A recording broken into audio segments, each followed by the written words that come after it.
ओम नमो भगवते वासुदेवाय। ओम नमो भगवते वासुदेवाय। नारायणं नमस्कृत्य नरं चैव नरोत्तमं देवीं सरस्वतीं व्यासं ततो जयमुदीरये।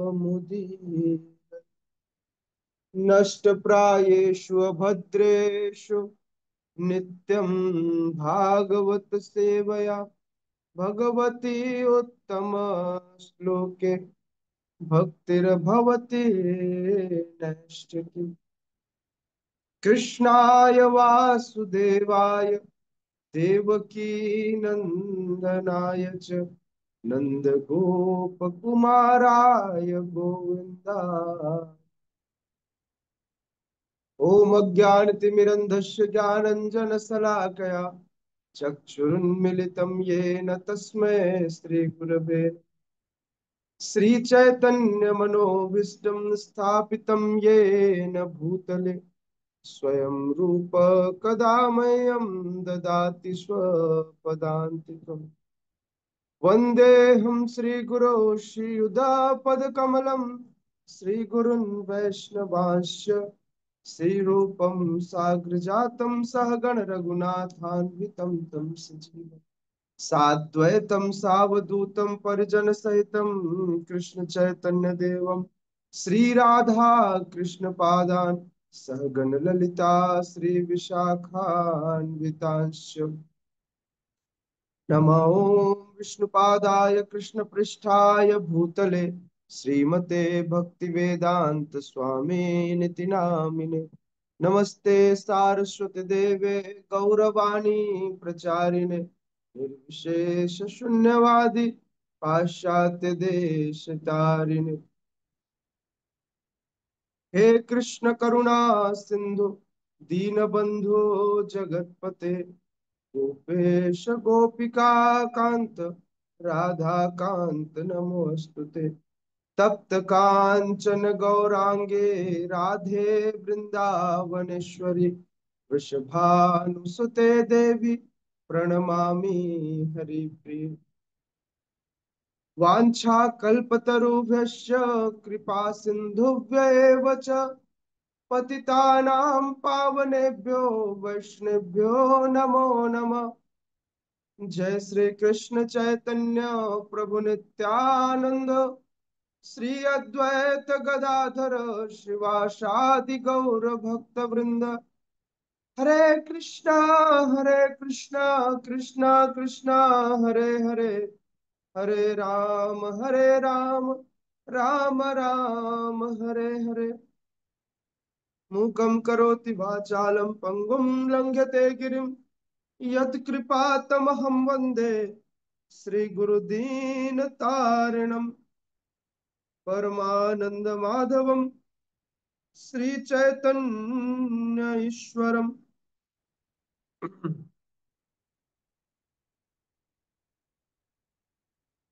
हरे कृष्ण। तो कल हमने श्रीमद् भगवत गीता यथारूप अध्याय 3 कर्मयोग के विषय में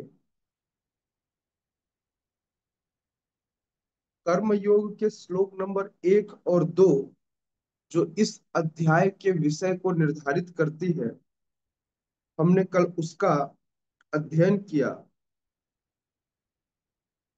अब भगवान अर्जुन के द्वारा पूछे गए प्रश्न का उत्तर दे रहे हैं।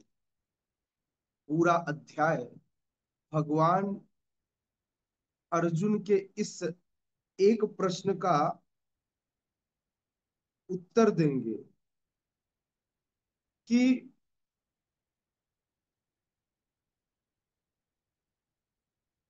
क्या अच्छा है,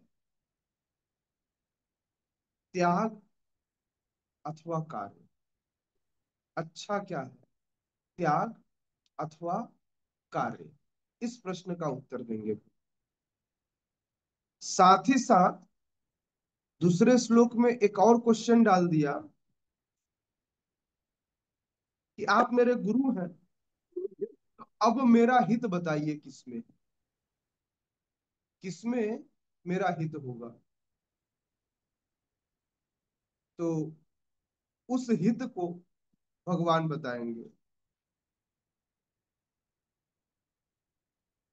आइए श्लोक क्रमांक 3 से अध्ययन करते हैं। श्री भगवानुवाच लोके अस्मिन् द्विविधा निष्ठा पुरा प्रोक्ता मया नघ ज्ञान योगेन सांख्यानां कर्म योगेन योगिना। श्री भगवानुवाच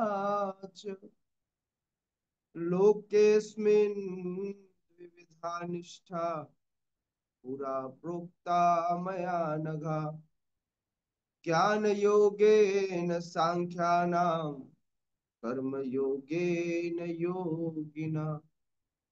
once again, श्री भगवानुवाच लोकेऽस्मिन् द्विविधा निष्ठा पुरा प्रोक्ता मया नघ ज्ञान योगेन सांख्यानां कर्म योगेन योगिना। कोई पढ़ना चाहेगा?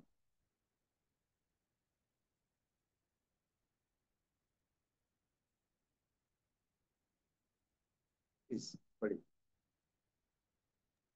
हरे कृष्ण प्रभु जी, धन्यवाद प्रणाम। श्री भगवान उवाच लोके अस्मिन् त्रिविधा निष्ठा पुरा प्रोक्ता मया गण ज्ञानयोगेन सांख्यानं कर्मयोगेन योगिनाम्। यस ना भैया पढ़िए। हरे कृष्ण प्रभु जी। श्री भगवान उवाच लोके अस्मिन् द्विविधा निष्ठा पुरा प्रोक्ता मया नघ ज्ञानयोगेन सांख्यानां कर्मयोगेन योगिनां। हरे कृष्ण प्रभु जी। उस यस प्लीज प्रभु जी अखिला प्रभु। हरे कृष्ण मुझे धन्यवाद प्रणाम। श्री भगवान उवाच लोक अस्मिन् विविधा निष्ठा पुरा प्रोक्ता मया नघ ज्ञान योगेन संख्यानां कर्म योगेन योगिनाम्। जय। शब्दार्थ। यस पूर्ण चंद मैया। Yes. हरे कृष्ण प्रभु जी, धन्यवाद प्रणाम। श्री भगवान वाचा लोके अस्मिन् द्विविधा निष्ठा पुरा प्रोक्ता मया नघ ज्ञान योगेन साख्यानं कर्म योगेन योगिनाम्। हरे कृष्ण। Thank you. शब्दार्थ, अनुवाद एवं तात्पर्य। हिज डिवाइन ग्रेस अभय चरणारविंद भक्तिवेदांत स्वामी श्रील प्रभुपाद के द्वारा जगत गुरु श्रील प्रभुपाद की जय। श्री भगवान वाच, श्री भगवान ने कहा, लोके संसार में, अस्मिन इस, द्विविधा दो प्रकार की, निष्ठा श्रद्धा, पुरा पहले, प्रोक्ता कही गई, मया मेरे द्वारा, अनघ हे निष्पाप, ज्ञान योगिन ज्ञान योग के द्वारा, सांख्या नाम ज्ञानियों का, कर्म योगिन भक्ति योग के द्वारा, योगी नाम भक्तों का। श्री भगवान ने कहा, हे निष्पाप अर्जुन, मैं पहले ही बता चुका हूं कि आत्म साक्षात्कार का प्रयत्न करने वाले दो प्रकार के पुरुष होते हैं। कुछ इसे ज्ञान योग द्वारा समझने का प्रयत्न करते हैं, तो कुछ भक्तिमय सेवा के द्वारा। अब हम इसे थोड़ा सा सरल करके समझने का प्रयास करेंगे कि आखिर भगवान क्या करना चाह रहे हैं। इस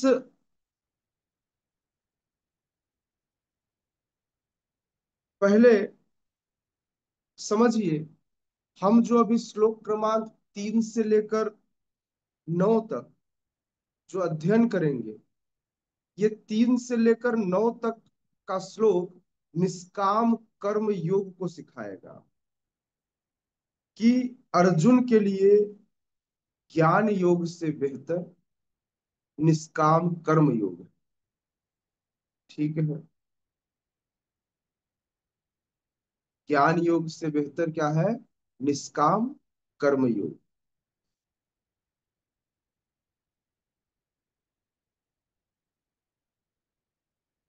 कल मैं आपको बता रहा था ना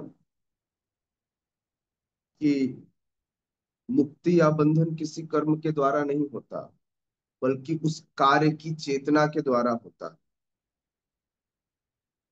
वास्तव में त्याग किसका करना है?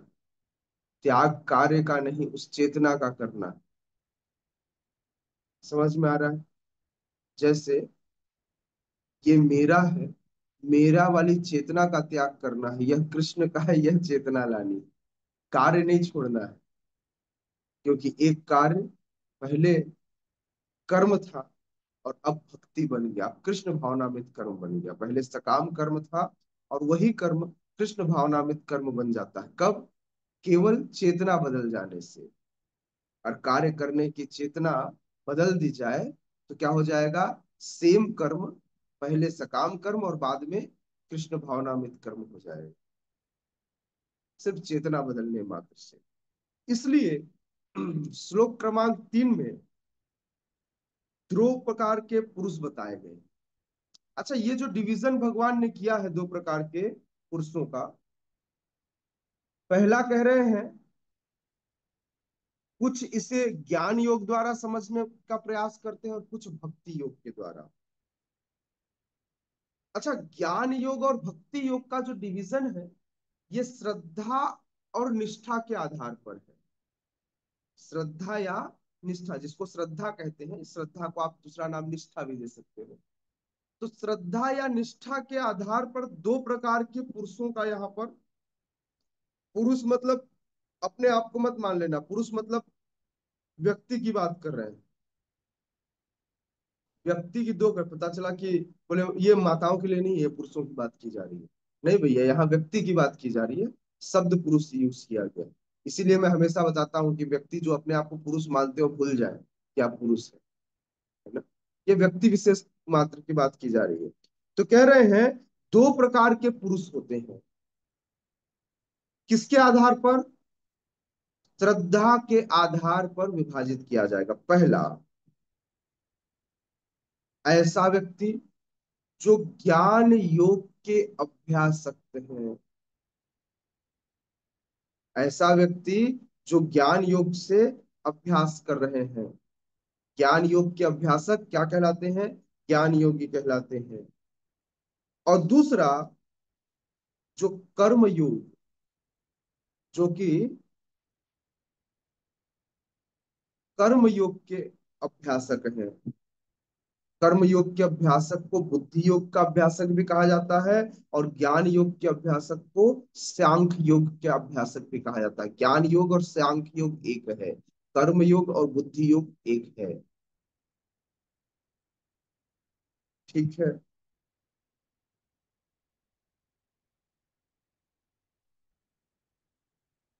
तो श्रील प्रभुपाद क्या कह रहे हैं? श्रील प्रभुपाद कहते हैं, अच्छा, इस सांख्य योग के बारे में कहाँ पर वर्णन आता है?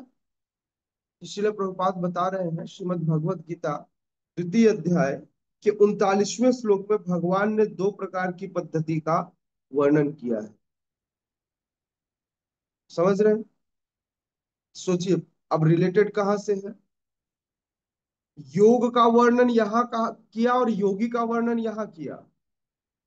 योग का वर्णन किया 2nd चैप्टर 39 श्लोका में कि योग दो प्रकार के होंगे, अब उस योग के आधार पर यहाँ पर व्यक्तियों का, पुरुषों का क्या कर दिया, डिवीजन कर दिया। वहां बताया योग दो प्रकार के हम अध्ययन करेंगे, किसका किसका, सांख्य योग और बुद्धि योग का। बुद्धि योग का दूसरा नाम कर्म योग है। अब कह रहे हैं दो प्रकार के व्यक्ति हैं, जो सांख्य योग को फॉलो करते हैं पहले, और दूसरे वे जो बुद्धि योग को फॉलो करते हैं। तो इस श्लोक में बड़ी स्पष्ट विवेचना की गई है कि इस प्रकार से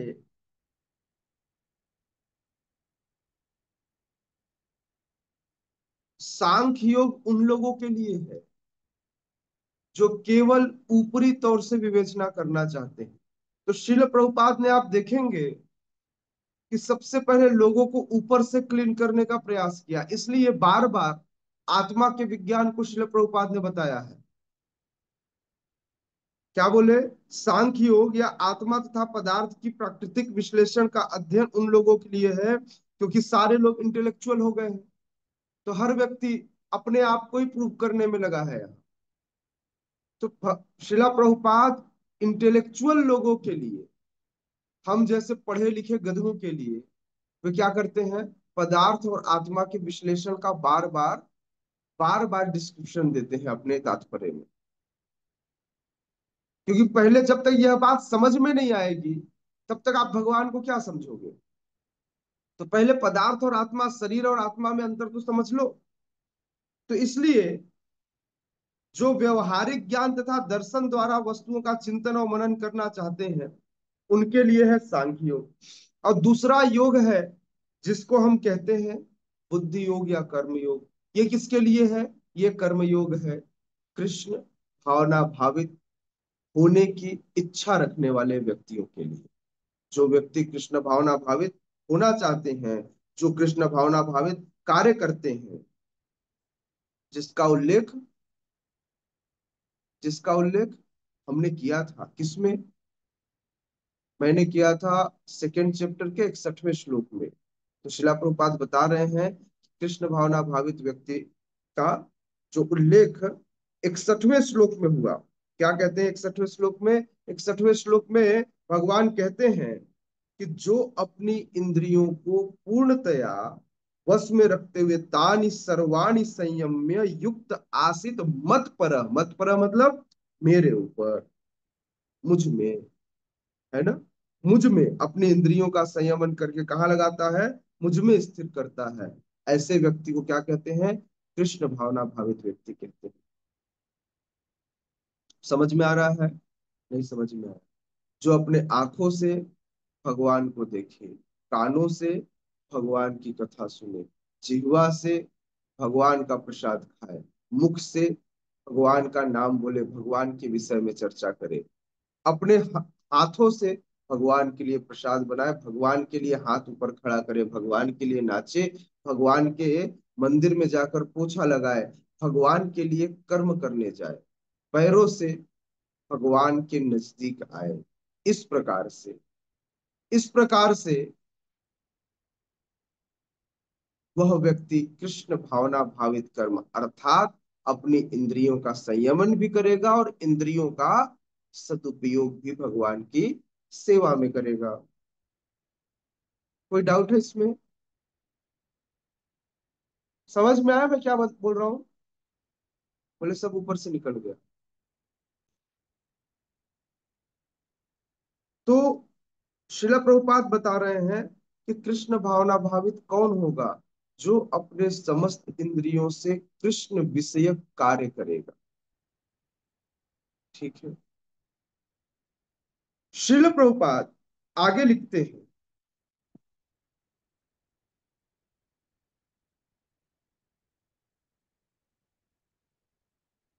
कहते हैं कि बुद्धि योग या कृष्ण भावनामृत के सिद्धांतों पर चलते हुए मनुष्य कर्म के बंधनों से छूट जाता है।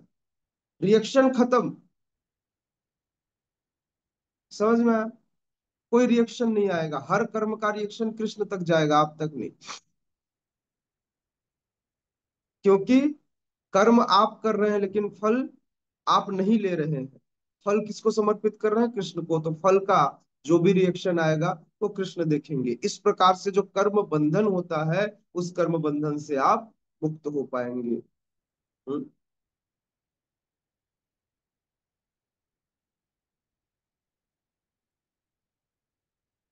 यही बात 61वें श्लोक में भगवान बताते हैं, सेकंड चैप्टर के।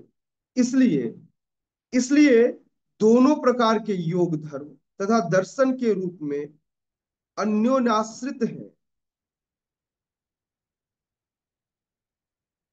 तो ये दोनों प्रकार के जो योग है, कौन कौन से योग? सांख्य योग और बुद्धि योग। सांख्य योग और बुद्धि योग। सांख्य योग जिसे ज्ञान योग भी कहा जाता है, बुद्धि योग जिसे कर्म योग भी कहा जाता है। तो सांख्य योग और बुद्धि योग दोनों एक दूसरे पर क्या है? दोनों एक दूसरे पर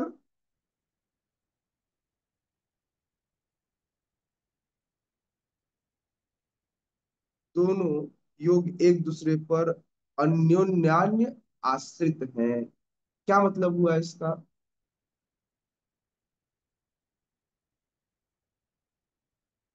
कोई बताएगा इसका क्या मतलब हुआ? अच्छा, इसका मतलब मैं बता देता हूँ, एक्सप्लेन आप कर देना आप लोग।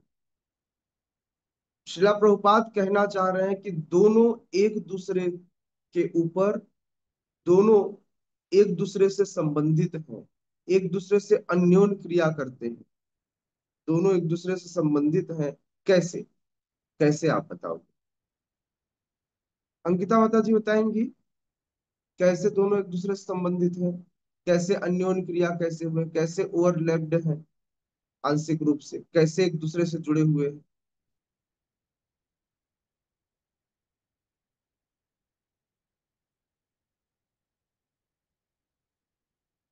जब तक व्यक्ति पदार्थ और आत्मा के विज्ञान को नहीं समझेगा, वह कैसे वह कैसे कर्मयोग कर पाएगा, कैसे वह कृष्ण को समझ पाएगा और कृष्ण के लिए कार्य कर पाएगा? सबसे पहले एक व्यक्ति को सबसे पहले एक व्यक्ति को यदि यही नहीं पता हो, केवल भावुकतावश बोले बस मैं कृष्ण को देख के रोने लगा, ये तो मेरे प्रिया प्रियतम है, तो गधागिरी छोड़ देगा। जब जैसे कृष्ण एक लताड़ मारेंगे, सारा वृंदावन छोड़ करके वापस आकर के यहाँ क्या करेगा? फिर से वही कर्मी बन जाएगा। समझ में आया? बेवकूफियत ने भक्ति, और भक्ति के लिए नींव मजबूत होनी चाहिए। तो श्रील प्रभुपाद नीचे वही लिख रहे हैं, दर्शन विहीन धर्म मात्र भावुकता है। यदि आपको आत्मा और पदार्थ का ज्ञान नहीं हुआ, मतलब यह दर्शन शास्त्र आपको पता नहीं चला, तो इसे, ऐसे चीज को क्या कहते हैं? भावुकता कहते हैं। कुछ लोग आते हैं, प्रभु जी हम तो वृंदावन गए थे, हमने तो वैष्णवों की चरण धूलि लेना ही सीखा है। तो वैष्णव वही एक लात मार दे तो नाराज हो जाएंगे। अरे जब चरण धूलि ले रहे थे, मतलब आप कृपा चाहते हो। चरण धूलि का मतलब क्या? उनका पैर झाड़ करके एक दिन छील लोगे ऐसे ब्लेड लेके आप उसका पैर, उसको चरण धूलि लेना कहते हैं क्या? नहीं। चरण धूलि लेने का मतलब है उनके द्वारा बताए गए आज्ञाओं का पालन करना, उनके द्वारा दिए गए क्रिया प्रक्रिया को स्वीकार करना। लेकिन व्यक्ति अपने सहूलियत के अनुसार, जो मेरे इंद्रियों को अच्छा लगे केवल मैं वही कार्य करूं, वही उसका दर्शन बन गया। इसलिए लोग वृंदावन में जाकर खूब बोले आज से मेरे कृष्ण प्रिया प्रियतम हो गए और मैं उनकी सेवा करूंगा। कुछ माताएं तो वृंदावन से आकर के कहती हैं कि हम कृष्ण मेरे प्रिया प्रियतम है, तो प्रभु जी क्या हम करवा चौथ रख लें क्या उनके लिए? अरे भैया, तुम करवा चौथ नहीं रखोगे तो भगवान की उम्र कम हो जाएगी नहीं? अरे प्रिया प्रियतम,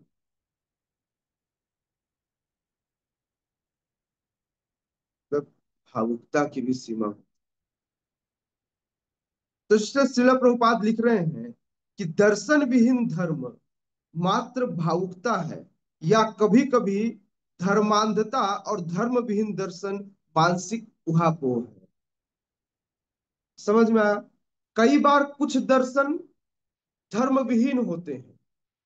सबसे पहली बात, दर्शन विहीन धर्म भावुकता है, लेकिन धर्म विहीन दर्शन केवल और केवल आपको उठा पटक करेंगे। चाहे लोग बड़ी बड़ी बातें करें, कुछ लोग व्याख्या करते हैं भगवत गीता की, बस कृष्ण को छोड़ देते हैं। बिना कृष्ण के, बिना कृष्ण के Bhagavad Gita. Do you think बिना आत्मा के शरीर कैसा होगा? मुर्दा।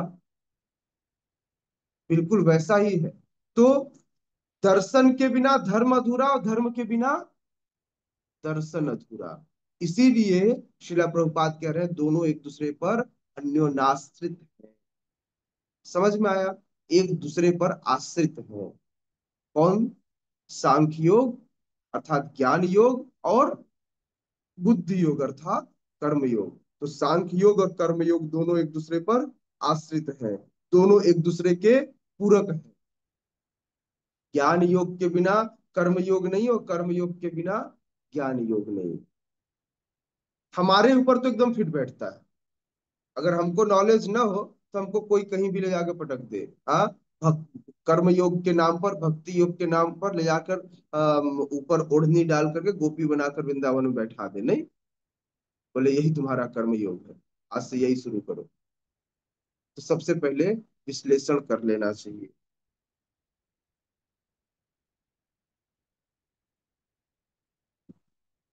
श्रील प्रभुपाद लिखते हैं, अंतिम लक्ष्य तो श्री कृष्ण है, क्योंकि जो दार्शनिक जन परम सत्य की खोज करते हैं वे अंततः कृष्ण भावनामृत हो जाते हैं।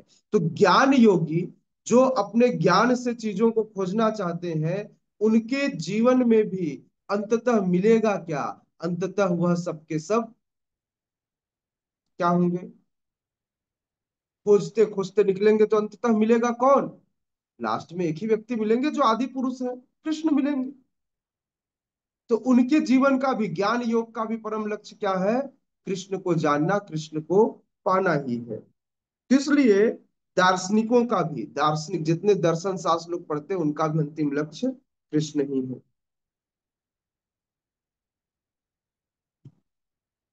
वे अंततः कृष्ण भावनामृत को प्राप्त होते हैं। इसका भी उल्लेख श्रीमद् भगवत गीता में मिलता है। संपूर्ण पद्धति का उद्देश्य परमात्मा के संबंध में अपनी वास्तविक स्थिति को समझ लेना है। संपूर्ण पद्धति का उद्देश्य परमात्मा के संबंध में अपनी वास्तविक स्थिति को समझ लेना है। इसकी अप्रत्यक्ष पद्धति दार्शनिक चिंतन है, जिसके द्वारा क्रम से कृष्ण भावनामृत तक पहुंचा जा सकता है। देखिए, कोई भी, जितनी भी पद्धतियां बताया जाए, मान लीजिए आपको यहां से दिल्ली जाना है, तो आप बैलगाड़ी में जाओ, आप पैदल जाओ, आप ट्रेन से जाओ, आप फ्लाइट से जाओ, लक्ष्य क्या है? लक्ष्य है दिल्ली पहुंचना। बिल्कुल उसी तरह से पद्धतियां जो भी, इन समस्त पद्धतियों का एक मतलब है कि व्यक्ति पहले अपने आप को जान ले और भगवान को जान ले, परमात्मा को जान ले। जब व्यक्ति इसको जान लेगा तभी, हाँ, जब व्यक्ति इन दोनों को जान लेगा तभी क्रमानुसार वह कृष्ण भावनामृत हो पाएगा। अपनी स्थिति समझे बिना वह कृष्ण भावना भावित नहीं हो सकता।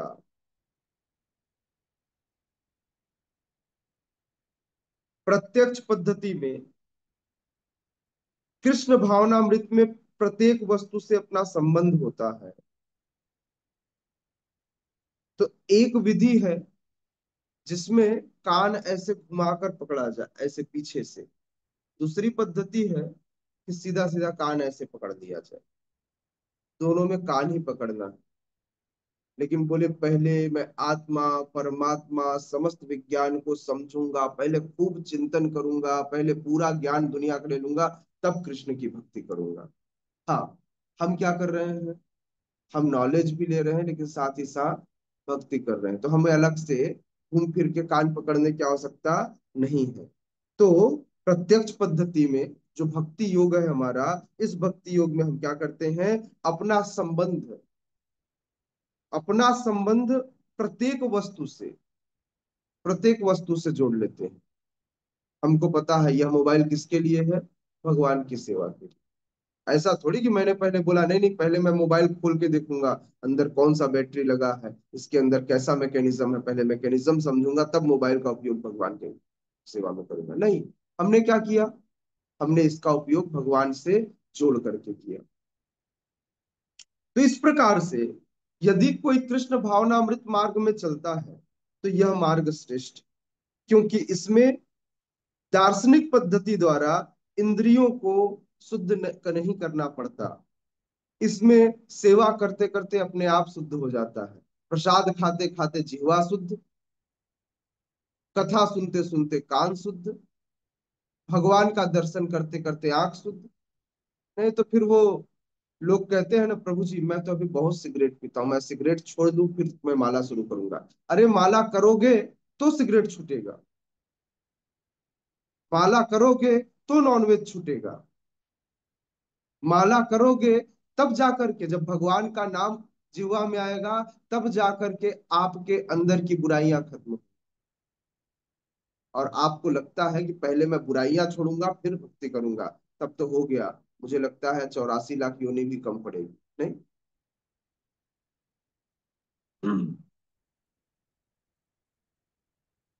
क्योंकि श्रीला प्रभुपाद कह रहे हैं यह जो कृष्ण भावनामृत क्रिया है, यह ऐसी प्रक्रिया है कि इस प्रक्रिया को करते करते चेतो दर्पण मार्जनम हो जाता है। यह प्रक्रिया ही ऐसी है। और सांख्य योग विधि, ज्ञान योग की विधि बहुत कठिन है। इस भक्ति योग के अंदर ज्ञान योग अपने आप समाहित हो जाता है, लेकिन कोई सोचे ज्ञान योग से, क्योंकि योग का मतलब ही है भगवान से अपने आप को जोड़ना, लेकिन वह विधि बड़ी टफ है। तो इसलिए यह जो प्रत्यक्ष विधि है, जो भक्ति योग है, इस विधि से व्यक्ति आसानी से भगवान को प्राप्त कर सकता है। ठीक है।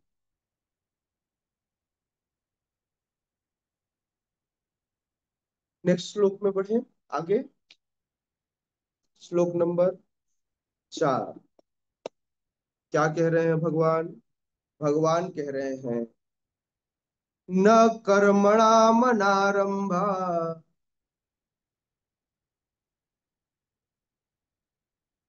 न कर्मणामनारंभात् नैष्कर्म्यं पुरुषोऽश्नुते न च सन्न्यसनादेव सिद्धिं समधिगच्छति।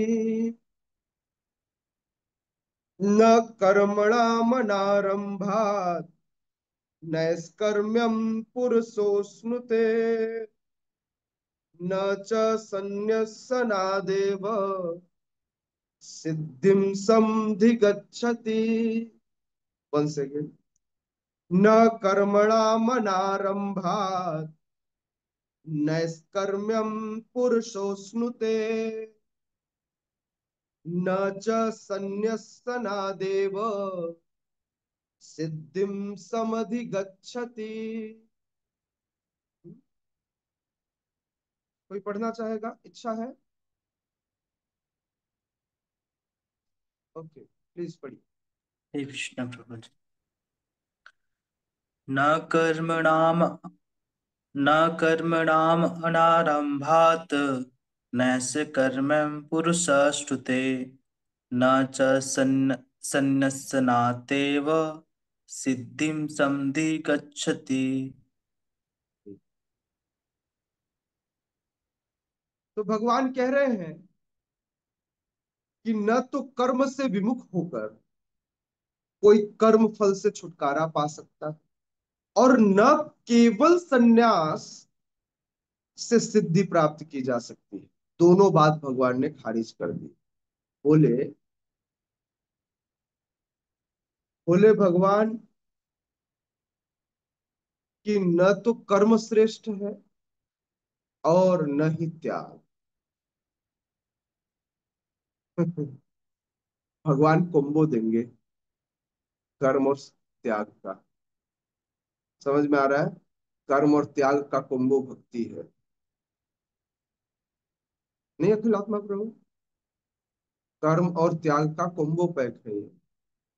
तो इसलिए भगवान कह रहे हैं ना तो कर्म से विमुख होकर कोई कर्म बोले मैं आज से कर्म बंद, तो कोई कर्म फल से छुटकारा पा सकता है? बोले आज से कर्म नहीं करूंगा तो कर्म फल मिलेगा नहीं। और न ही कोई केवल सन्यास ले ले और सन्यास से सिद्धि प्राप्त कर ले।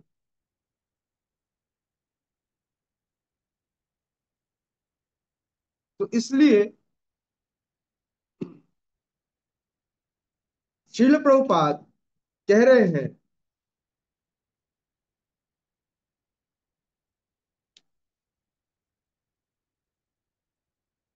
कि ये जो नैष्कर्म्य है, अर्थात निर्धारित क्रिया, हर व्यक्ति जीवन में कर्म करता है, खाना बनाता है, किसी के साथ कोई गलत कार्य नहीं करता।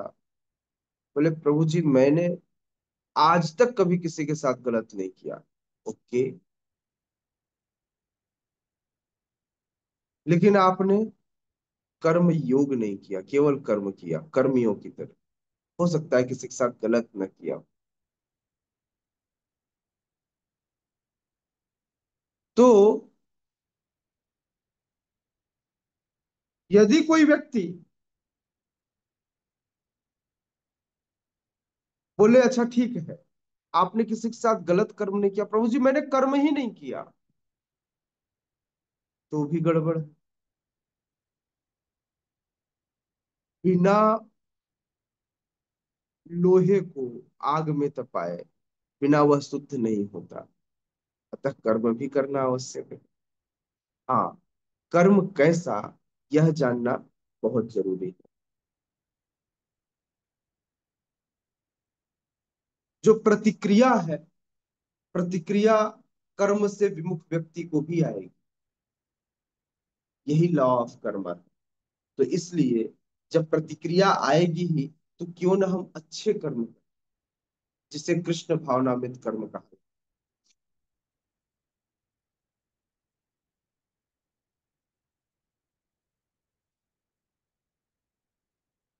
तो कोई पूछे कि फिर प्रभु जी करना क्या चाहिए, कैसे शुद्धिकरण होगा, कैसे प्योरिटी आएगी? तो श्रील प्रभुपाद बताते हैं, कहते हैं चैतन्य महाप्रभु ने मटेरियलिस्टिक लोगों के लिए शुद्धिकरण का एक नया सूत्र दिया है। क्या है वो सूत्र? सूत्र है कि शास्त्रों में निर्धारित विधान के अनुसार कर्मों का एक विधान दिया हुआ है, उस कर्मों के निर्धारित विधान के अनुसार कार्य करे। इस तरह से व्यक्ति जब शास्त्रों में निर्धारित कर्मों के विधान के अनुसार कार्य करता है, तब बाद में वही व्यक्ति संन्यास ले सकता है। मतलब कोई व्यक्ति संन्यास आश्रम को इकट्ठे जाकर नहीं बोले आज से सब कुछ छोड़ के मैंने संन्यास ले लिया, मैं विरक्त, मैं कुछ नहीं करूंगा, तो ऐसे व्यक्ति को कामचोर कहते हैं।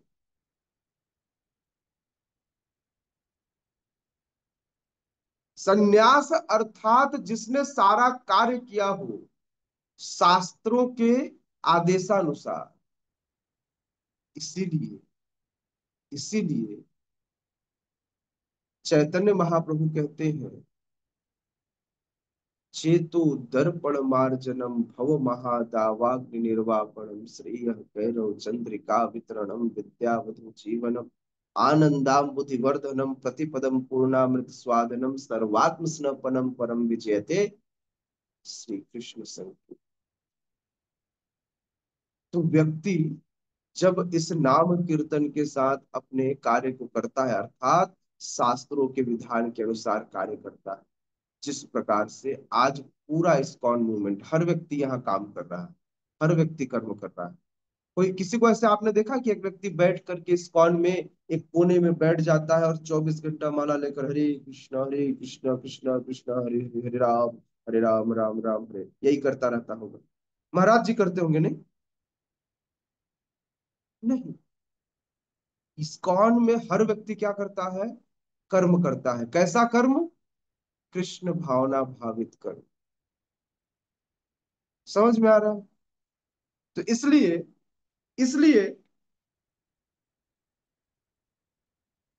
श्रील प्रभुपाद कहते हैं कि अगर कोई भी व्यक्ति जिसका हृदय शुद्ध नहीं हुआ, क्योंकि सन्यास तब व्यक्ति स्वीकार करता है जब व्यक्ति कर्म करते करते अपने आप को, कर्म मतलब तपाना, लोहा इतना तप जाता है कि अब उसको पीट पीट कर शुद्ध कर दिया जाता है, उसे सेब में डाल दिया जाता है। यदि कोई व्यक्ति अशुद्ध अवस्था में कर्म का त्याग कर दे, मतलब सन्यास ले ले, तो क्या करेगा? सन्यासी होने के बाद भी व्यभिचार करेगा। सन्यासी होने के बाद फिर एक समय के बाद अपने स्तर से नीचे गिर जाएगा और फिर से कर्मी बन जाएगा।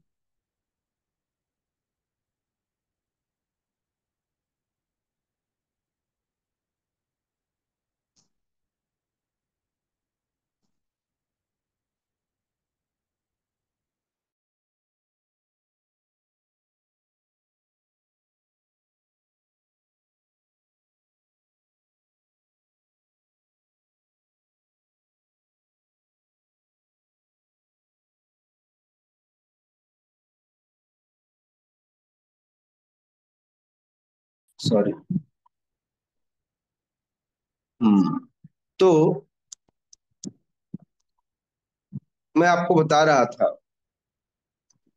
मेरा फोन बंद हो गया है ना, इसलिए बताना बंद हो गया।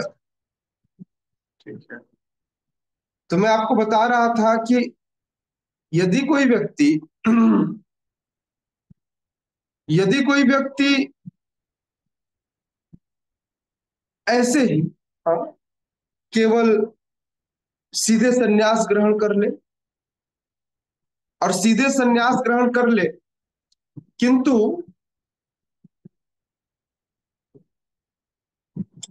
उसने अभी तक कर्म न किया हो, या आपने बोले यार मेहनत करना, कौन इतना मेहनत करेगा, इससे अच्छा इस्कॉन में चलते हैं, आराम से बैठकर खाएंगे, वहां पर बढ़िया है, तीनों टाइम प्रसाद मिलता है,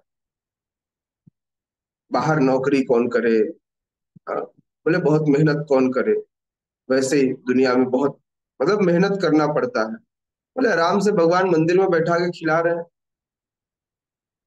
पता चला जब मंदिर में आया तो बाहर तो उसे 8 घंटा काम करना पड़ता था, यहाँ भक्तों ने सुबह सुबह बेचारे की नींद खराब कर दी और 4 बजे उठा के बैठा दिया, ले आके कहा, कहाँ बैठा है, बाहर नहीं बैठाया, उठा के ले जाए बाथरूम में बैठा दिया पानी के पास। बेचारा जो 7 7 दिन तक नहाता नहीं था, अब रोज सुबह सुबह 4 बजे नहाना। उसके बाद 4 बजे नहला के 4:30 बजे आरती, आरती के बाद जप, जप के बाद गुरु पूजा, गुरु पूजा के बाद भागवतम, भागवतम के बाद भक्तों के साथ बैठकर प्रसाद, और प्रसाद के बाद हाथ में किताब पकड़ा है, बोले जाओ सिग्नल में जाकर के बुक डिस्ट्रीब्यूशन करना। वापस आया तो बेचारे को फिर थोड़ा सा प्रसाद दे दिए, रात्रि को बोले भगवत गीता क्लास में बैठो, संध्या आरती करो, बुक डिस्ट्रिक्ट बुक रीडिंग करो। प्रभु जी अब सो जाइएगा, हाँ। चौ पहले दिन देखा, दूसरे दिन देखा, तीसरे दिन देखा, चौथे दिन बोला भैया आज के बाद नो इस्कॉन, मैं बाहर चला, इससे अच्छा नौकरी कर लूंगा 8 घंटे। लोग सुबह 4 बजे से लेकर रात के 10 बजे तक जीने ही नहीं देते। मैं तो सोचा था इस्कॉन में बैठकर खाऊंगा, हाँ, और इस्कॉन वाले यहाँ दिन भर काम कराते हैं। समझ में आया? तो आसान नहीं है, आसान नहीं है। अगर कोई ऐसा सोचे तो यह बात किसी के लिए भी इतनी आसान नहीं है ना, कि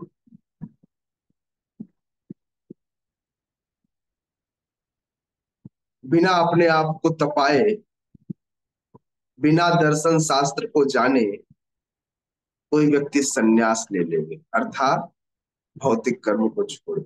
उससे अच्छा है कि भौतिक कर्मों के साथ ही तपिए और तप कर शुद्ध हो जाइए, और शुद्ध होकर तब जाकर संन्यास तक पहुंचिए। वैराग्य आसान है। वैसे भी कलयुग में सन्यासी बनने का कोई प्रावधान ही नहीं है। कलयुग में कोई भी सन्यासी नहीं होता। कलयुग में सन्यास आश्रम निषेध है।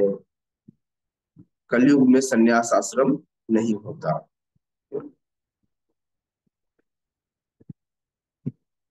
तो बिना शुद्धिकरण के यदि कोई व्यक्ति सन्यास ले लेता है, तो बिना शुद्धिकरण के सन्यास लेने के बाद उसकी स्थिति एक समय के बाद गिर जाती है और वह वापस फिर से गलत कार्य करने में लग जाता है। श्रील प्रभुपाद कहते हैं, भौतिकतावादी मनुष्यों के हृदय को विमल करने के लिए जिन कर्मों का विधान किया गया है, उनके द्वारा शुद्ध हुआ मनुष्य संन्यास ग्रहण कर सकता है।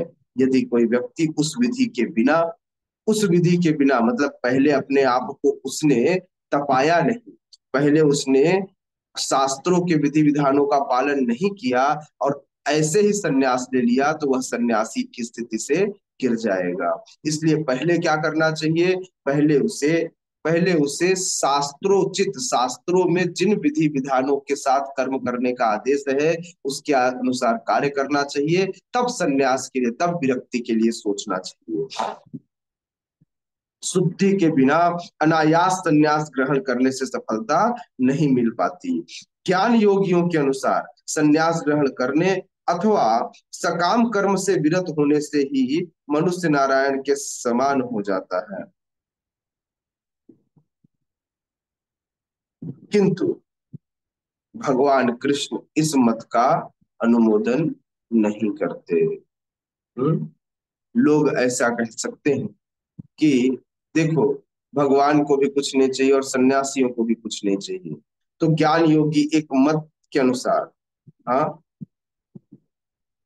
कोई व्यक्ति यदि सकाम कर्म से विरत हो गया है, बोले आज से भगवान हो गए, गुरुदेव, गुरु नारायण, हाँ, हाँ, गुरुदेव भगवान होते हैं, भगवान के प्रतिनिधि हैं। इसलिए कई बार प्रतिनिधियों को भी उनके नाम से संबोधित किया जाता है। जैसे कोई कलेक्टर को जाकर कहे साहब, तो कलेक्टर के स्टोनों को भी बोले साहब काम करा दीजिएगा। क्यों? क्योंकि कलेक्टर का स्टोन। इसी तरह से कई बार भगवान के प्रतिनिधियों को भी भगवान शब्द से संबोधित किया जाता है। शास्त्रों में कई बार नारद जी को भी भगवान शब्द से संबोधित किया गया है, इंद्र को भी भगवान शब्द से संबोधित किया गया है। कई बार कोई कम बुद्धि वाला हो तो कई बार वैकुंठ को भी स्वर्ग शब्द से संबोधित किया जाता है, क्योंकि वह उसकी बुद्धि स्वर्ग तक ही गई। तो कई बार ऐसा बोलते हैं, वैकुंठ को भी कहा जाता है कि भगवान स्वर्ग में रहते, जबकि भगवान वैकुंठ में रहते। तो संबोधन ऐसा होता है, ये संबोधन है। इसका मतलब यह नहीं है कि स्वर्ग मतलब इस स्वर्ग की बात कर रहे हैं, स्वर्ग मतलब वैकुंठ की बात कर रहे हैं। भगवान कहाँ रहते हैं? स्वर्ग में नहीं। भगवान कहाँ रहते हैं? भगवान वैकुंठ में रहते हैं। तो श्रील प्रभुपाद कह रहे हैं, हृदय की शुद्धि के बिना संन्यास सामाजिक व्यवस्था में उत्पात उत्पन्न करेगा। मतलब सन्यासी अपनी स्थिति से गिरेगा, सन्यासी व्यभिचार करेगा, सन्यासी गलत कार्य करेगा, तो लोगों का सन्यास आश्रम से, सन्यासियों के ऊपर से भरोसा उठ जाएगा। तो इस प्रकार से जब सन्यासी कोई रोड में दिखेगा, तो आजकल टीवी रील में खूब सारे ऐसे आते हैं ना कि साधुओं को पीटा गया, इन्हीं कारण से। समझ में आया क्यों साधु पीटे जाते हैं रोड के ऊपर, क्यों लोग उनको मारते हैं? क्योंकि वे गलत कार्य करते हुए देखे जाते हैं। एक वही नहीं जिसको मारा जा रहा है, मतलब कल को अगर कोई मुझे भी मारे तो हो सकता है मेरी गलती ना हो, लेकिन इस कपड़े को पहनकर इस आश्रम का किसी ने दुरुपयोग किया हो, किसी का भरोसा हट गया हो, इसलिए उस संन्यास आश्रम के कारण उत्पात मच जाता है। कब? जब व्यक्ति बिना विधि विधान का पालन किए बिना प्योरिटी के संन्यास आश्रम में पहुंच जाता है।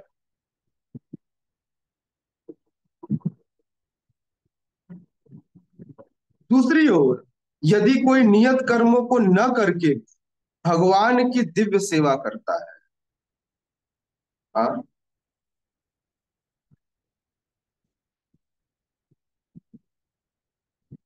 कौन इसका मतलब समझाएगा?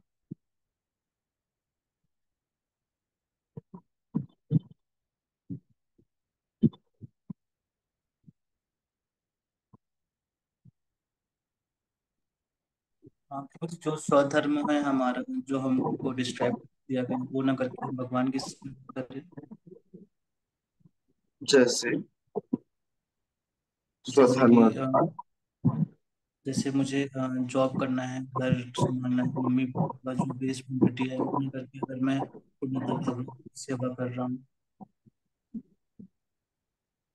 फिर से, अभी जितना बोला उतना फिर से बोलिए, थोड़ा क्लैरिटी के साथ। माता पिता का जो मुझे कर्तव्य मिला है, मुझे जॉब, हाँ, वो सब काम अगर मैं नहीं करके मैं सिर्फ भगवान की सेवा कर रहा हूँ। कैसे भगवान की सेवा? भगवान शास्त्रों के अनुसार उनके विग्रह की सेवा करूँ, प्रसार करें या उनके लिए सारे कार्य करें। हाँ, और कोई कुछ कहना चाहेगा इसमें?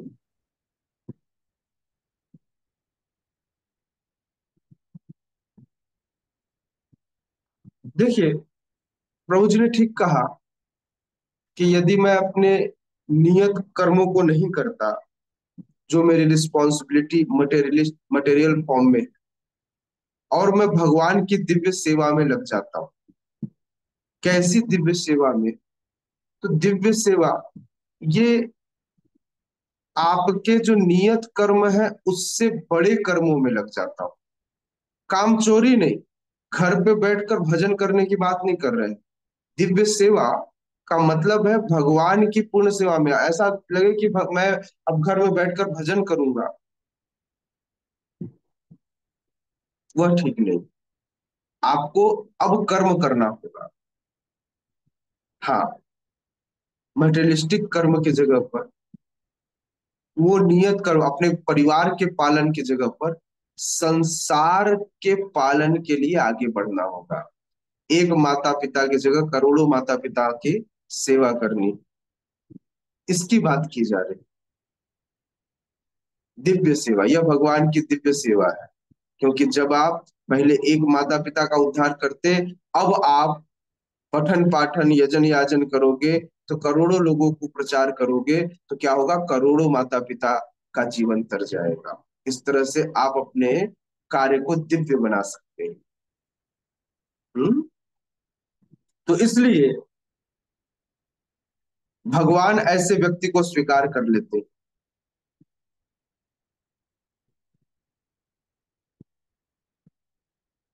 इसी भगवत गीता में भगवान कहते हैं, नेहा विक्रम ना, क्या? नेहा विक्रम,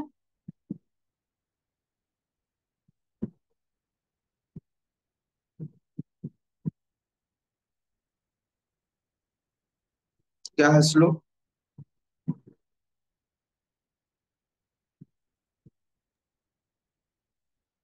नेहा विक्रम,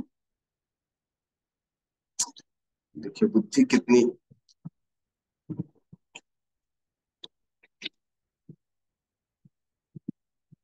श्लोक है,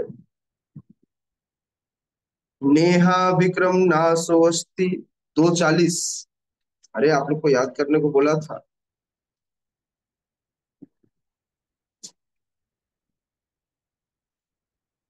नेहा विक्रम नासो अस्ति प्रत्यवायो न विद्यते स्वल्पमप्यस्य धर्मस्य त्रायतो महतो भयात्।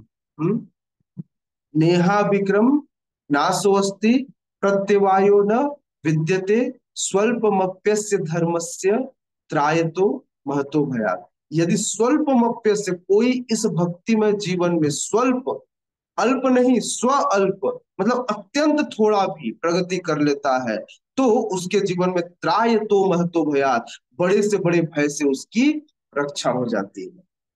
हम्म? तो इसलिए व्यक्ति को सदैव भक्ति में कार्यों में लगे रहना चाहिए, भगवान की दिव्य सेवा करनी चाहिए, कृष्ण भावनामृत कर्म करना चाहिए, ताकि उसकी बड़े से बड़े भय से रक्षा हो सके। श्रीमद् भगवद गीता यथारूप की जय। जगत गुरु श्रील प्रभुपाद की जय। उपस्थित गौर भक्त वृंद की जय। Thank you so much. Hare Krishna. कोई क्वेश्चन है? नहीं है? Thank you.